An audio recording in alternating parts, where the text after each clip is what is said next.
I'm Daniel Schwanke, the director of Notre Dame's Academic Center in Jerusalem, and you're listening to Jerusalem Talks. In this episode, Avraham Burg sits down with Monsieur Etienne Vetö, Auxiliary Bishop of Reims and Professor of Theology at the Pontifical Gregorian University. In their wide-ranging and deeply reflective conversations, Vetö discusses how ancient religious traditions communicate with modern individuals in our fast-paced technological age. Vetö argues that what truly resonates today is not spectacle or dogma alone, but a deeply personal relationship with God, an idea rooted in both Jewish and Christian traditions. Peace on you, Bishop Vetö. Peace on you. Shalom, Avraham Burg. Avraham will do. You are now where? Right now, exactly, I'm in Reims, which is in northern France. That you are the auxiliary bishop, right? And I'm the auxiliary bishop of Reims. Reims, being in northern France, is very well known because of its beautiful cathedral and also because it's a Champagne country. And because Jews were not allowed to have slaves there. True. Like in everywhere in France. But... It's a beautiful, beautiful city and beautiful compound you have there, actually. I hear by your accent, which is French, it's American. What else do I hear there? So, take me to the like journey. Every single one of us, it's a composite journey. My mother is French, from Normandy. My father was Hungarian. My father passed away in 2020. My father was Hungarian. He fled Hungary in 1956, exactly January 57.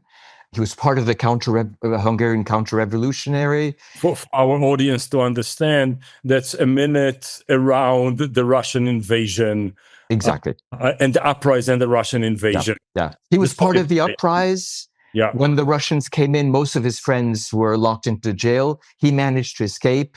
He went through the camps, refugee camps in Yugoslavia, ended up in France, which for him was the country of liberty, and met a beautiful French woman. They got married, but he was a political refugee, and it was easier for him to continue studying in the UK, which he did, and then to go to the States. And he was a historian and philosopher, and Exactly. Both about the physics and the metaphysics. So you grew up in an environment of contemplation. We had books everywhere. One of the memories of my childhood is that the local library would allow me to take not only 3 books a week, but 15 books a week. Because they knew you read it. Because I knew I'd read it, but my parents would not allow me to get up before 6 a.m. because I would read as soon as I could, which means I would sleep a few hours and then read. And my parents gave me this rule. And I remember as a child looking at the alarm clock, because there were still these round alarm clocks. True. Waiting for the hand to hit 6. To hit, yeah. And then I would grab my book. And the language at home was? My parents made us speak French to them. So that would be the main home language. But I spoke English with my brothers and sisters because we went to school together. And that becomes the normal language. And my parents would speak Hungarian to each other. For you to not understand. For us to not understand. So we tried to understand Hungarian. I don't speak it, but... But you answer in Latin. So tell me, let's jump fast forward. Mm-hmm. Okay, you come from 2 very deep-rooted European cultures that either accepted or rejected Christianity, but had a conversation with it, so to say. And now you have an American-born Pope. What does that do to the identity of the one in you? He is American a bit in the same way as I am, which means that American in exile. Yes, I've lived for 10 years in the States, 10 first years, but I've lived in many other places, in Germany, in the UK, in Italy for 16 years. I've lived in Congo, I've lived in Ivory Coast. It's in a way similar journey from global north to global south and back. Yeah. And I feel very, very much at ease with him as a man because of this dimension. We understand each other as Americans, but an American who has integrated the whole wider world. For example, when he was elected on the first evening, he spoke Italian. You were in the conclave? No, I'm not a cardinal. Oh, I'm sorry. You're right. I had good friends who were at the conclave, and I was praying for them. I wasn't saying I was praying for them to become Pope. I was praying for God's will to be done. But yes, I was very struck by seeing that he addressed the world in Italian, which is the language of the Pope. Acquired.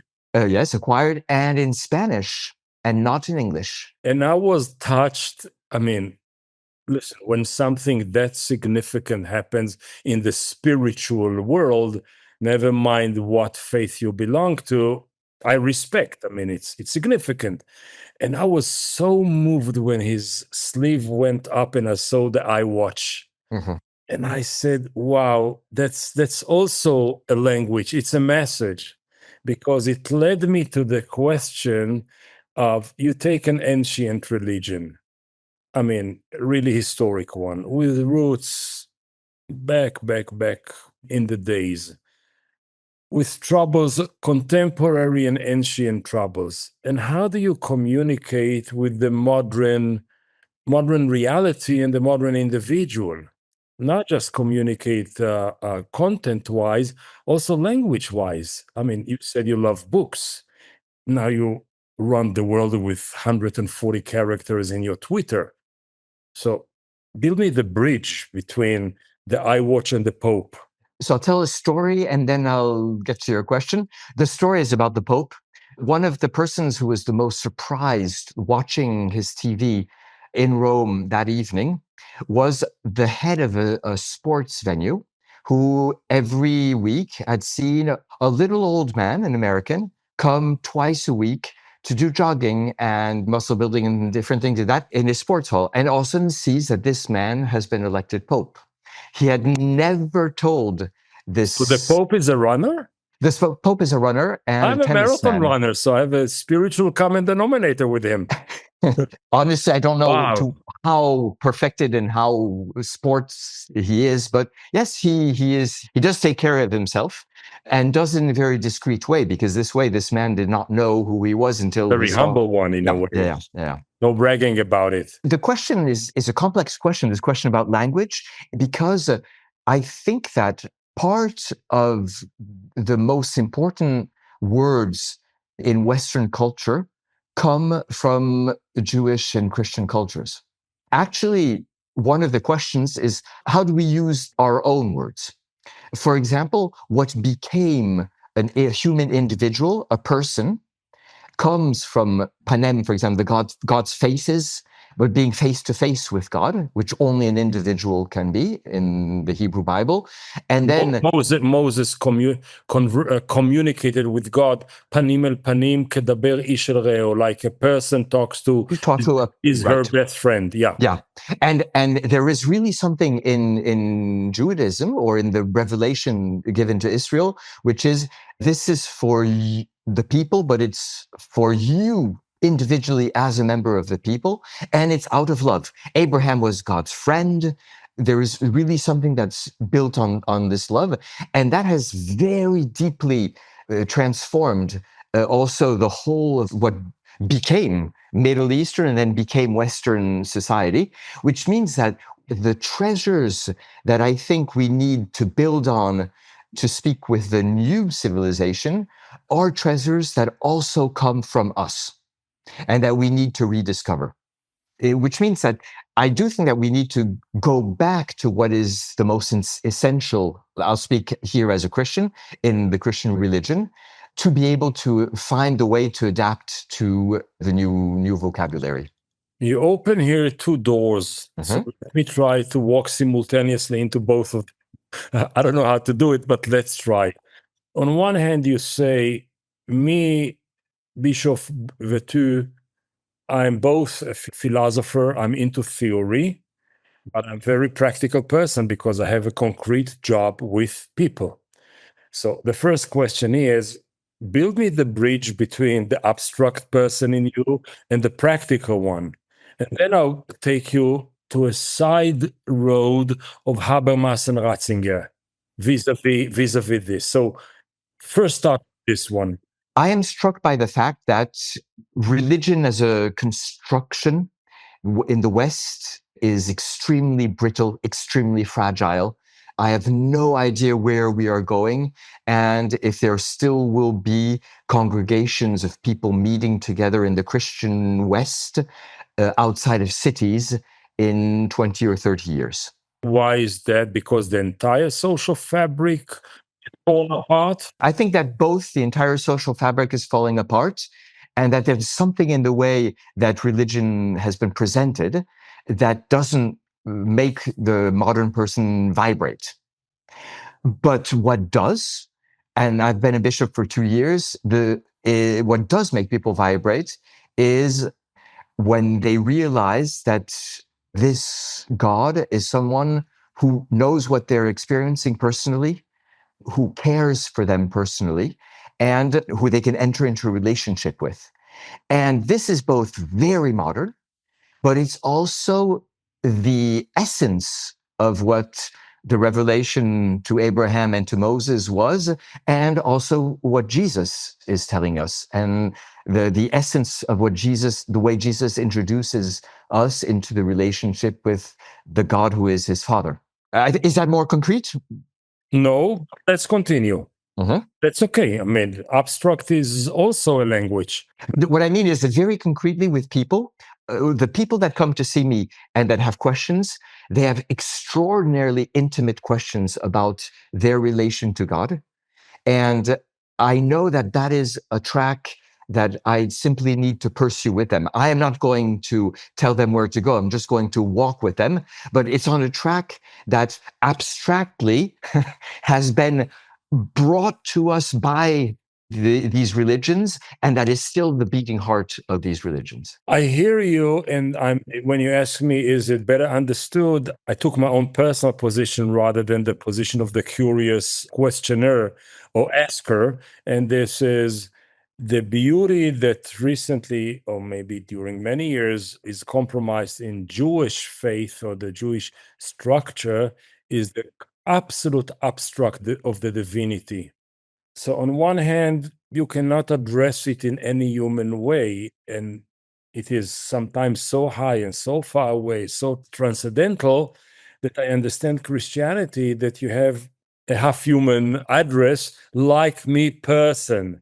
So I understand both sides of it, the concrete Redeemer and the abstract God. I understand them both.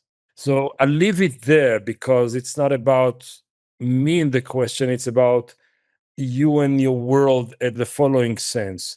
When you say, I don't know where will be the congregation, the community, maybe even solidarity in the Western world of loneliness, individualism, etc., I was very impressed by the conversation between Pope, then he was just a theologian, Ratzinger, he was Cardinal Ratzinger, and Professor Habermas. And the bottom line, in a way, is a very interesting one, which says Habermas tells him, listen, I'm a rational modernist, whatever, we need some of your compassion. And he tells him, listen, I have all the compassion, we need a little bit of your doubts.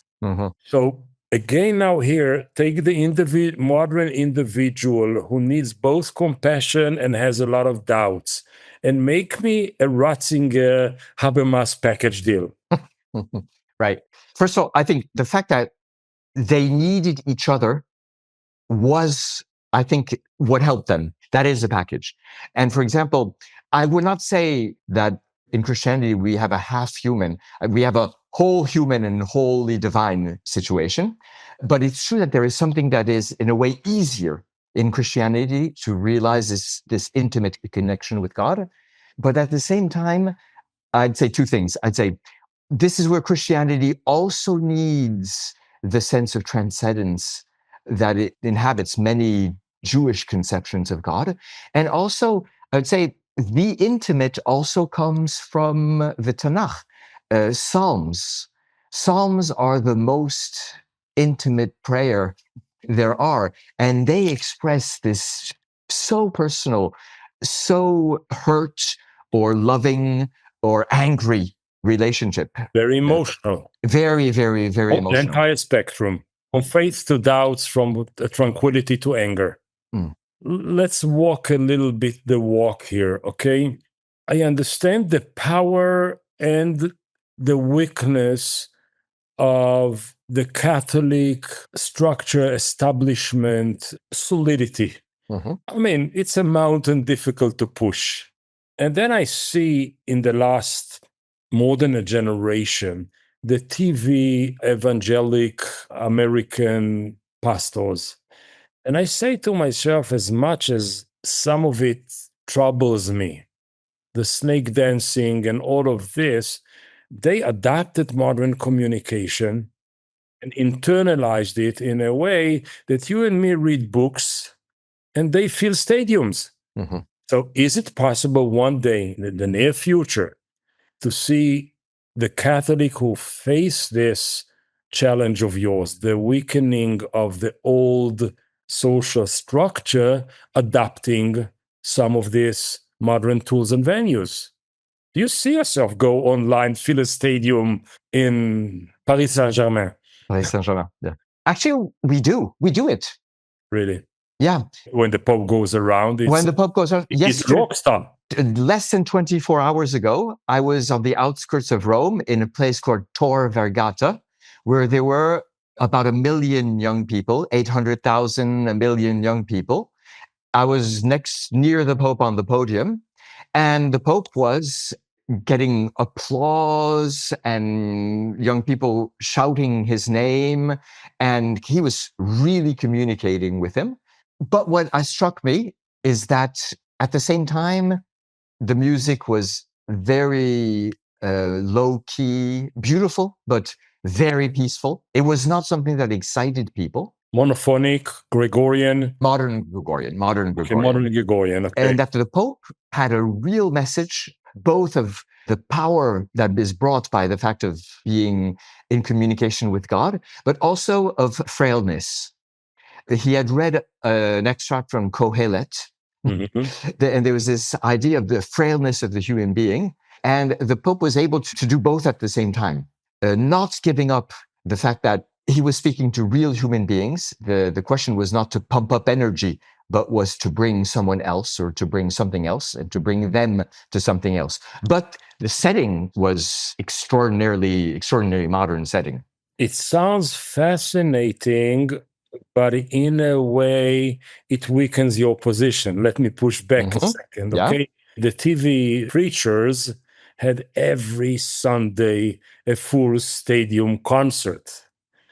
You describe here what Pope Francis perfected, and maybe even his predecessor, which is the leadership by gesture. I go to this place, it's one off. I go to the synagogue in Rome, it's one off. I go to Sudan and I kneel before the rebels. It's a one off, but it's not a consistent recruitment process that using the modern methodologies or tools in order to keep people in the same conversation they have on other aspects of their life. I think it's really an excellent question.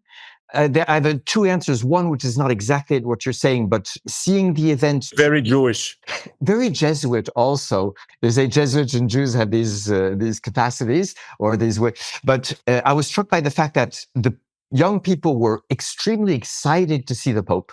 And the Pope had a huge capacity to gather them and to make them live emotions also if he wanted to. And this is since John Paul II, actually, that we have this capacity. And at the same time, at the most important moment in the evening, he knelt down facing where they were facing, which means facing the altar and the cross.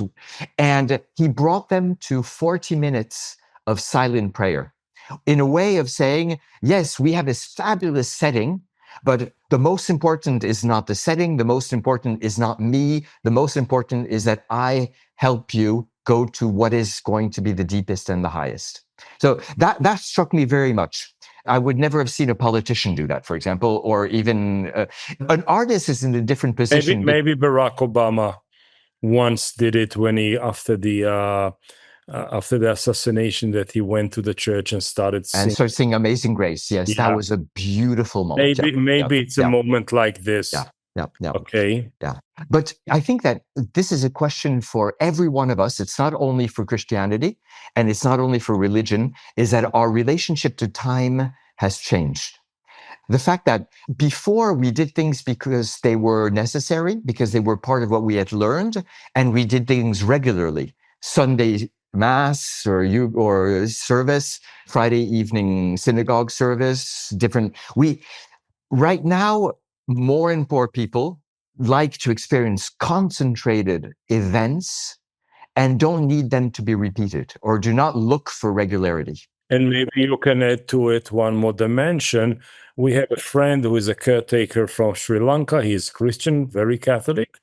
And because of labor market, they have the sermon on Saturday rather than on Sunday. So it's another dimension of flexibility, not just condensed events, but as well on a different day, which became as holy. Yeah, this is true. There is not the question. When we get up on a Sunday morning, a few decades ago, a Christian getting up on a Sunday morning would what happens. Knows what. But right now, a Christian getting up on Sunday morning says, "Do I go jogging? Do I prepare a great breakfast for my kids? For the blood and flesh of the Messiah." Or right. Which is, Or do I go back to bed? And for example, I see that it's easy to offer young people a 3-week long or even a 5-6 month long, very intensive series of lectures and retreats and prayers and that. But you have no idea if it will be something continuous afterwards. And I think that that's not only a question for Christianity. I think it's a question for every religion, and it's a question for our society, because how do we build social relationships and social structures if we are only going to be impassioned for a few months for something? Father, may I? Yeah. When you take this real happening on the ground reality and you bring it up to the dogma makers, paradigm makers, they will say, oh no, we are 2,000 years old. We don't move that fast. We don't do these adaptations. What happens to the establishment facing this neo? Now I'm part of this establishment. If you had asked me this question a few years ago, I would have continued on great theories. Now I'm part of this establishment. I can say 2 things. The first is, what I do see is the key is human relationships in this situation. In these very strong events, if there are human relationships that are built among people and also with spiritual leaders, and relationships of service, helping others, there we enter into longer term. What is very passionate and very short term has to become longer term in a relationship. It's a beautiful evasion. I tell you why. Because my question is not how you reintroduce yourself to the masses, is what your elders, your colleagues, the people say, Monsieur Etienne, pas chez nous, not now at school. Go the other side of the street. I mean, what all the conservatives say to that? I'm not sure it's only the the question is not only conservatives. I think that in the end, both conservative and progressive leaders in the highest structure of the church say, we know that we have a cultural issue. We're not only, as Pope Francis said, in an era of change, we're in a change of era. And one of the questions is this. And what I'm struck with is that people are actually passionate about this question because they know it's a real question. And we know in the church that we've changed every 50 years. So fast, so rapidly? I'd say that, yes. Take your time, Father. I haven't finished this point, but you'll see because the other side, you're right, is the slowness of change. But I am sure that when someone skips 2 generations, but maybe this is also true in a synagogue, but at least in the States, and even in the most ultra-Orthodox synagogue, there really are changes. There are changes. There are changes. And if you skip 2 generations, you will be lost and you'll be saying, where am I? What's happened? What has happened? And I think this is really part. But on the other hand, that's one of the strengths of the Catholic Church, at least, compared to other religious institutions, that we are like a huge transatlantic on the sea. There are smaller boats. The smaller boats can much more quickly adapt to the waves and to this. That's avant-garde. They can be much more avant-garde. But do they have a God behind them? Well, that's it. To make a transatlantic turn around, you need miles. And that the Catholic Church has this. It has this a lot of avant-garde, but it also has this very deep thing, which means that we try new things. This is happening all the time, really. We try new things. Every time I meet the priests of my diocese, every time I meet bishops, we spend all our time saying, how do we change to adapt? And at the same time, we know that the changes that will stay are the ones that will be put very, very slowly and with a lot of discernment because of how long the transatlantic needs to turn. I hear the formula between agility and cautiousness. I hear the formula and I can see the equilibrium. Still, the conversation between the people of yesterday who'd like to preserve what worked for so long, and the people of tomorrow who say, if we do not change, we will not belong to any place. When you sit not among friends that you know each other, but you go to an official meeting, is there a tension there, or there is a readiness to listen and to exchange opinion? Because a dialogue in which two monologues bump into each other is an interesting one, but a dialogue in which I listen to you and I adopt some, you listen to me and you accept some, that's a kind of an Hegelian process. Dialectic, Dialectic process, that every idea is pregnant with the idea that will replace it. So how the conversations go? You're right. A lot of meetings, a lot of these low-level and high-level meetings are very tense. And part of it is this man or this woman is wrong, and is wrong on a point that is so important that we are ready to fight. And that's one of the big problems I see with any religious conviction. I am a profoundly religious person, but I'm also extremely wary of religious convictions because they're the ones who bring the most fanaticism and violence, because we believe so strongly in something that is so important for us that we think that what is being touched is the essence of things. Oh, and if you touch it, you threaten me. Yes, you threaten me and even hundreds and millions of people, because let's try to be as open and honest with people who disagree with us. They don't only disagree with us because they're closed mind, but they also think that this truth is important for others. If I go to your prayer at the eve of the conclave for the God sending the right wisdom for the decision of the deciders, I would say that the decision of electing actually Pope Leo is a very interesting support enhancement of Pope Francis' era of change. It is not the pendulum, let's push the pendulum backwards. Oh no, it says it's an era of change. We can do it maybe differently, but we accept the notion that we have to be not flexible, but open. Yes, I think in a very deep sense, I think Pope Leo, a continuator of Pope Francis. Beautiful word. But in a very different way, and in ways that will help people move forward and accept what he's proposing. But speaking with the cardinals after the conclave, they said they were both extraordinarily impressed by their responsibility, but they say the moment the doors were shut, all of a sudden peace came. Tranquility or peace? Peace. Because they knew they were, after having discussed and disputed and disagreed or agreed, all of a sudden they put on religious robes. That is something that's very striking. They don't sit around in clergymen, which, even though you know I'm religious, is not a religious attire. It's just a uniform in a way.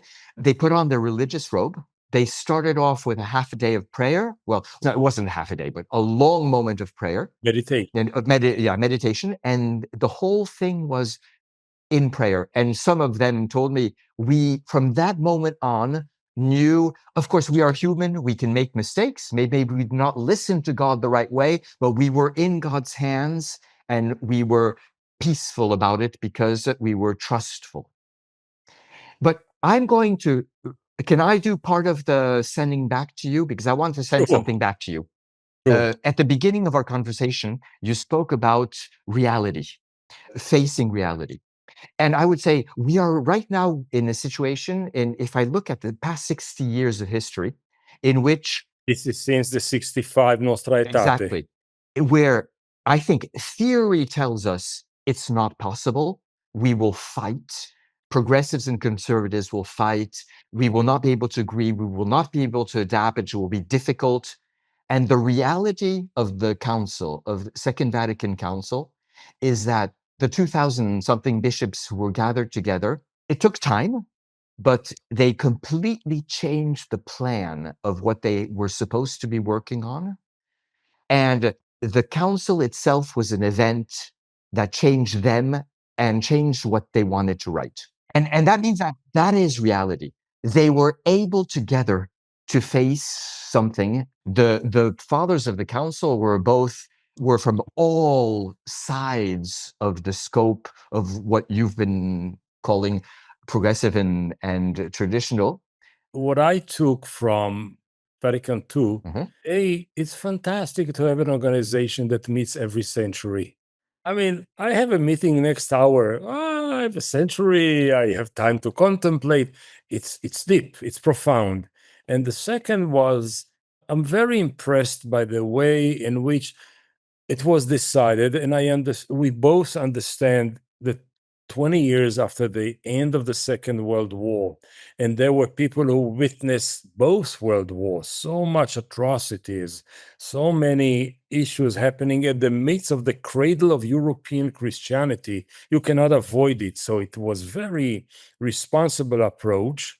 And then people walked away differently. When I look again at Pope Ratzinger at the time, first he supported it. Then he moved away and became more critical of it. But the entire conversation happened within the boundaries of the conversation rather than a split and a breakdown of the entire establishment. This is a very, very impressive culture of dialogue. Mhm. Yes, this is why I think that we have shown time and again